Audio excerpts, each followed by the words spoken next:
All right, it's a new art form and it's becoming well known here in the upstate. It's called parkour and it's an attempt to physically make it over obstacles in the most efficient way possible. Now, those who practice parkour are called tracers and they're jumping, flipping and hopping their way through our area, trying to spread the word about their passion for these intense acrobatics. Fox Carolina's Jenna Cayazzo has more. For these adrenaline junkies, the world is their playground, and they're flipping Greenville upside down. I do flips, I fall, it pushes the pain out. These urban gymnasts, as they're called, are bouncing off walls. All of this jumping, vaulting, and somersaulting has a name. It's called parkour, and it's quickly turning into a new subculture that's taking cities by storm, coast to coast. You make of it what you can make of it. That's what parkour is all about, knowing your obstacles. For these guys, the landscape of the streets is their jungle gym, and the obstacles are endless. I see hundreds of things that I've never done before that, that I want to do, that I would like to try.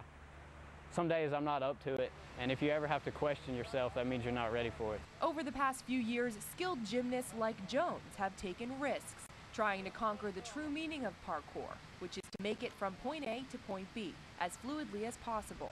And their love for a challenge started at a young age. Since I was a little kid, I've jumped over stuff, and I was always getting in trouble, like climbing up things. From there, Jones started channeling all of his energy into practicing parkour, and he made it his way of life.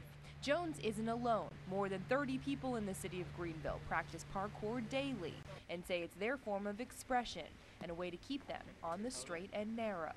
Whenever I'm really stressed or whatever, I'll go run, and I'll be really rough on myself. That way I physically get everything out instead of going and doing something violent. He told us parkour is huge in LA and big cities like New York. And all it takes to get started is your mind in a pair of shoes. These shoes have seen better days. Landing on hard concrete and other tough surfaces day in and day out is bound to take its toll. Sometimes these parkour lovers take their skills inside, where they have a softer place to land. Brett Sims has been taking on the challenge of parkour for a few years now and has had some major bumps and bruises along the way.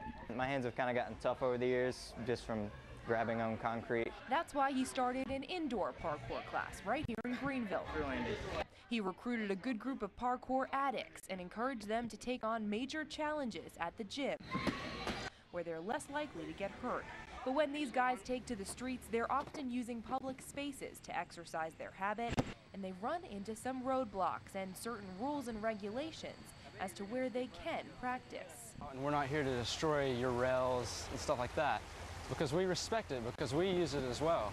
Over the past 6 months, Sims has tried to petition the city of Greenville to build a park just for parkour, constructed especially for their needs. He's even designed a blueprint of what he envisions it to look like, all in hopes of creating a space away from the hustle and bustle of downtown Greenville. So they say, here's a park, do your thing here, it's safe, all that good stuff.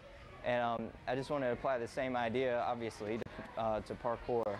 Like all new subcultures, fitting parkour into life in Greenville may take time, just like building a park or a bike lane. But Sims hopes the people of Greenville will catch on to their passion, conquering the streets, one jump at a time. Reporting in Greenville, Jenna Cayazzo, Fox Carolina News. And that parkour class Jenna mentioned is taught at Greenville Gymnastics. And this week, the parkour group has a meeting with Greenville Parks and Rec to discuss their park plan as far as practicing parkour in the city of Greenville. Well, right now, the city doesn't have a no parkour law, but they do ask that those who practice parkour stay away from the vegetation and private property. Now, we spoke to the city, and their biggest concern is safety. They want to make sure none of those guys hurt themselves while in the city limits.